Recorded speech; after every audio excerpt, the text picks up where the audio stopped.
ଅନାହତ ଚକ୍ର ପରି ଶରୀରର ଭିନ୍ନ ଭିନ୍ନ ସ୍ଥାନରେ ତ୍ରିଶୂନ୍ୟରୁ ଭିନ୍ନ ଭିନ୍ନ ଧ୍ୱନିମାନ ସୃଷ୍ଟି ହୋଇ ଭିନ୍ନ ଭିନ୍ନ ପ୍ରକୃତି ବହନ କରି ଶରୀରକୁ କାର୍ଯ୍ୟକ୍ଷମ କରନ୍ତି।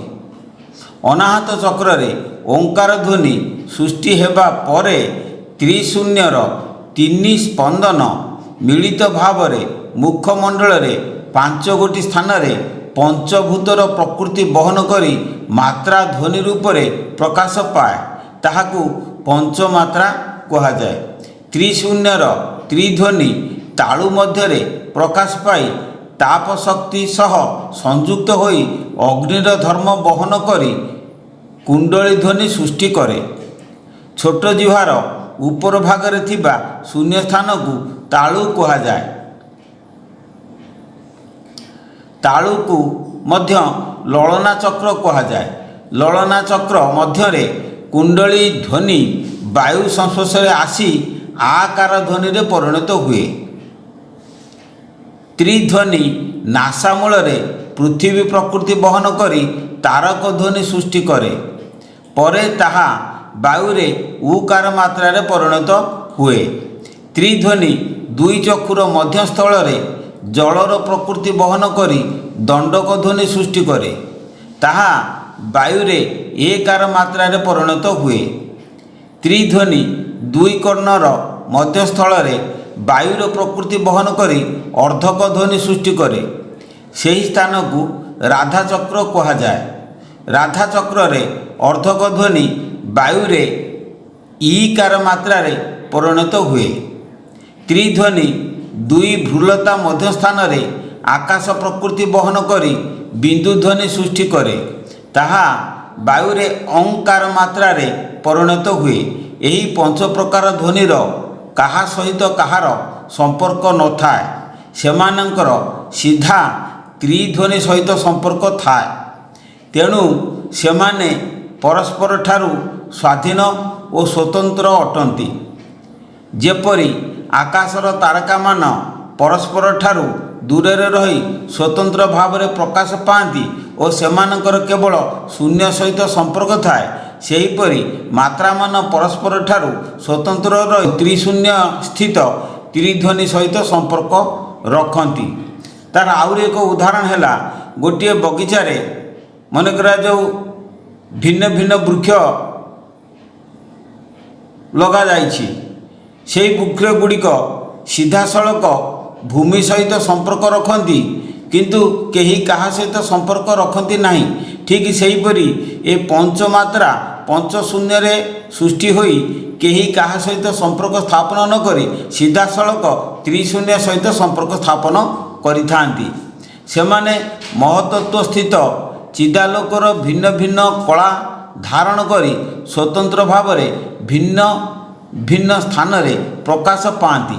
କଳା ଚେତନା ଲୋକର ତରଙ୍ଗକୁ କଳା କୁହାଯାଏ। ସୂର୍ଯ୍ୟଙ୍କ ଧଳାଲୋକ ଯେପରି ଇନ୍ଦ୍ରଧନୁ ମାଧ୍ୟମରେ ଭିନ୍ନ ଭିନ୍ନ ବର୍ଣ୍ଣରେ ପ୍ରକାଶ ପାଏ ବା ପରିଣତ ହୁଏ, ସେହିପରି ମହତ୍ତତ୍ଵର ଚେତନ ରଶ୍ମି ମାତ୍ରାମାନଙ୍କରେ ମିଶି ଭିନ୍ନ ଭିନ୍ନ କଳା ସୃଷ୍ଟି କରେ। କେଉଁ ମାତ୍ରା କେଉଁ କଳା ବହନ କରେ ତାହା ମହାପୁରୁଷ ଶ୍ରୀ ଶ୍ରୀ ଦୟାନିଧି ପରମହଂସ ଦେବ ଶ୍ଲୋକ ମାଧ୍ୟମରେ ଲେଖିଛନ୍ତି। ଯଥା ବିନ୍ଦୁ ନୀଳବର୍ଣ୍ଣଂ ଚୈବ ରକ୍ତବର୍ଣ୍ଣ ଚର୍ଦ୍ଧକଂ ତାରକଂ ହରିଦ୍ରଂ ତଥା ଦଣ୍ଡକଂ କୃଷ୍ଣମେବ ଚ କୁଣ୍ଡଳୀ ଶ୍ୱେତରୂପଞ୍ଚ ପ୍ରଣବ ପଞ୍ଚରୂପାଣୀ ଭବତି ତାରକ ବ୍ରହ୍ମ ଶୃଣୁ ତ୍ୱଂ ଶିବନନ୍ଦନ। ଅର୍ଥ, ମହତ୍ତତ୍ଵର ଚିଦାଲୋକ ଦୁଇ ଭ୍ରୁଲତା ମଧ୍ୟରେ ବିନ୍ଦୁ ଧ୍ୱନି ଓଙ୍କାର ମାତ୍ରା ଦ୍ୱାରା ନୀଳବର୍ଣ୍ଣ ଧାରଣ କରେ। ଦୁଇ କର୍ଣ୍ଣର ମଧ୍ୟସ୍ଥଳରେ ରାଧାଚକ୍ରରେ ଅର୍ଦ୍ଧମାତ୍ରା ଧ୍ୱନି ଇକାର ମାତ୍ରା ଦ୍ୱାରା ଲାଲ ବର୍ଣ୍ଣ ଧାରଣ କରେ। ନାସା ମୂଳରେ ଦୁଇ ପୁଡ଼ାର ସଂଯୋଗ ସ୍ଥଳରେ ତାରକ ଧ୍ୱନି ଉକାର ମାତ୍ରା ଦ୍ୱାରା ପୀତ ବା ହଳଦୀ ବର୍ଣ୍ଣ ଧାରଣ କରେ। ଦୁଇ ଚକ୍ଷୁର ମଧ୍ୟସ୍ଥଳ ବା ନାସା ମୂଳର ଠିକ୍ ଉପରକୁ ଦଣ୍ଡକ ଧ୍ୱନି ଏକାର ମାତ୍ରା ଦ୍ୱାରା କଜ୍ଜ୍ୱଳ ବର୍ଣ୍ଣ ଧାରଣ କରେ। ତାଳୁ ମଧ୍ୟସ୍ଥ ଲଳନା ଚକ୍ରରେ କୁଣ୍ଡଳୀ ଧ୍ୱନି ଆକାର ମାତ୍ରା ଦ୍ୱାରା ଶ୍ୱେତବର୍ଣ୍ଣ ଧାରଣ କରେ। ମୁଖମଣ୍ଡଳରେ ଏହି 5 ସ୍ଥାନରେ ଆତ୍ମଜ୍ୟୋତି ପାଞ୍ଚ କଳାରେ ବିଭକ୍ତ ହୋଇ ପଞ୍ଚଭୂତର ପ୍ରକୃତି ଧାରଣ କରନ୍ତି। ଏହି ପଞ୍ଚଭୂତ ପ୍ରକୃତିକୁ ଧାରଣ କରିଥିବା ପଞ୍ଚମାତ୍ରାର ସମନ୍ୱୟରେ ଯେଉଁ ଅକ୍ଷର ପ୍ରକାଶ ପାଏ ତାହାକୁ ଅଣାକ୍ଷର କୁହାଯାଏ। କାରଣ ମାତ୍ରା ଗୁଡ଼ିକ ଅକ୍ଷର ନୁହନ୍ତି। ଅଣାକ୍ଷର ଯେଉଁ ସ୍ଥାନରେ ପ୍ରକାଶ ପାଏ ଏକାକ୍ଷର ମଧ୍ୟ ସେହି ସ୍ଥାନରେ ପ୍ରକାଶ ପାଏ। ପାର୍ଥକ୍ୟ ଏତିକି, ଅଣାକ୍ଷର ଚେତନାଲୋକର ଅଂଶ ତଥା ପଞ୍ଚମାତ୍ରାରୁ ଉତ୍ପନ୍ନ ପଞ୍ଚକଳାର ମିଳନରେ ଗଠିତ ଏକ ସ୍ୱତନ୍ତ୍ର ଚେତନ ଜ୍ୟୋତି। ଏକାକ୍ଷର ପଞ୍ଚମାତ୍ରାରୁ ଉତ୍ପନ୍ନ ପଞ୍ଚ ବୀଜ ଧ୍ୱନିର ସପ୍ତସ୍ୱରର ମିଳିତ ଶକ୍ତି। ସ୍ୱର ହେଉଛି ଶବ୍ଦର ଗଭୀରତା। ପ୍ରତ୍ୟେକ ଶବ୍ଦ 7 ଗୋଟି ସ୍ୱରରେ ପରିଣତ ହୋଇ ପରେ ସେ 12 ଗୋଟି ମାତ୍ରାରେ ପରିଣତ ହୁଏ। ଶ୍ରୀ ଶ୍ରୀ ଦୟାନିଧି ପରମହଂସ ଦେବ ତାହାର ପ୍ରମାଣ ଏକ ଭଜନ ମାଧ୍ୟମରେ ଲେଖିଛନ୍ତି। କଳ୍ପଲତିକାରେ ଏହି ଭଜନଟି ଅଛି, ତାଙ୍କ ଲିଖିତ କଳ୍ପଲତିକାରେ ଏହି ଭଜନଟି ଅଛି। ସେହି ଭଜନଟିକୁ ମୁଁ ବର୍ତ୍ତମାନ ଆପଣମାନଙ୍କ ପାଖରେ ଉପସ୍ଥାପନ କରିବି ଏବଂ ତାହାର ତତ୍ତ୍ୱ ଅର୍ଥ ମଧ୍ୟ ମୁଁ ଆପଣମାନଙ୍କୁ ବୁଝାଇ ଦେବି। ବାବୁରାମେ ଚାହିଁ ଦୟାନିଧି କହି ଦ୍ୱାଦଶ ଶବ୍ଦେ ବଂଶୀ ସ୍ୱନ। ବାବୁରାମେ ଚାହିଁ ଦୟାନିଧି କହି ଦ୍ୱାଦଶ ଶବ୍ଦେ ବଂଶୀ ସ୍ୱନ। ଶୁଣିବ ଶ୍ରବଣେ ହେତୁ ରଖ ଧ୍ୟାନେ ଭୁରୁଦୟ ମଧ୍ୟ ଭୁବନ କେନ୍ଦ୍ରେ ଚିତ୍ତକୁ ସ୍ଥାପିବାର ବଂଶୀ ନାଦକୁ କେନ୍ଦ୍ରେ ଚିତ୍ତକୁ। ଯେ ଏକା ଅକ୍ଷର ବ୍ରହ୍ମ ମୂଳାଧାର ତହୁଁ ପଞ୍ଚବୀଜ ଉତ୍ପତ୍ତି। ଯେ ଏକା ଅକ୍ଷର ବ୍ରହ୍ମ ମୂଳାଧାର ତହୁଁ ପଞ୍ଚବୀଜ ଉତ୍ପତ୍ତି। ପଞ୍ଚବୀଜୁ ସପ୍ତ ସ୍ୱର ହୁଏ ଜାତ ଅଯନ୍ତ୍ରେ ସମୀର ଚଳନ୍ତି ତହୁଁ ଉତ୍ପନ୍ନ 12 ମାତ୍ରା 50 ବର୍ଣ୍ଣ ତହୁଁ ଉତ୍ପନ୍ନ। ସେ ବଂଶୀରେ ରାଜେ ସପ୍ତ ସ୍ୱର ବାଜେ ଏକୁଆରେକ ସ୍ୱର ଜିଣା। ସେ ବଂଶୀରେ ରାଜେ ସପ୍ତ ସ୍ୱର ବାଜେ ଏକୁଆରେକ ସ୍ୱର ଜିଣା। ସେ ବଂଶୀ ନିନାଦ 12 ମାତ୍ରା ଭେଦ ନତୁଲ୍ୟ ହରି ପ୍ରିୟା ବିନା ଷଡ଼୍ଜ ଋଷଭ ଗାନ୍ଧାର ଧୈବତ ମଧ୍ୟମ ଷଡ଼୍ଜ ଋଷଭ।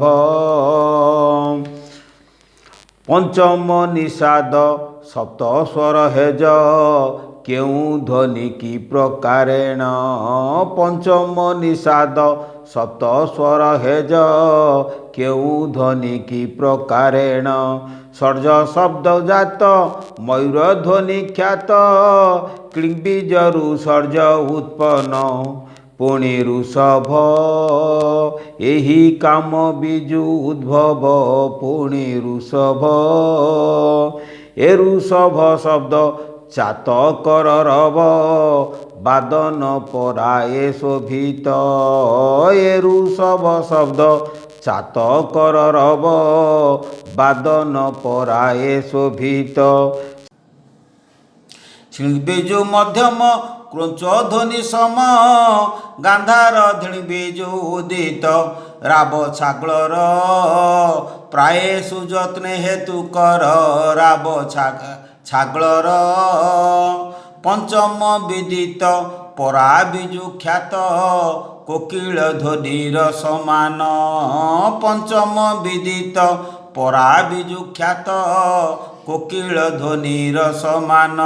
ହ୍ଲିଂବିଜୁ ଧୈବତ ମଣ୍ଡୁକ ରବତ ନିଷାଦ ପ୍ଲିଂବିଜୁ ଉତ୍ପନ୍ନ ହସ୍ତି ଗରଜ ପ୍ରାୟ ସୁମନ ସୂତ୍ରେ ହେଜ ହତି ଗରଜ।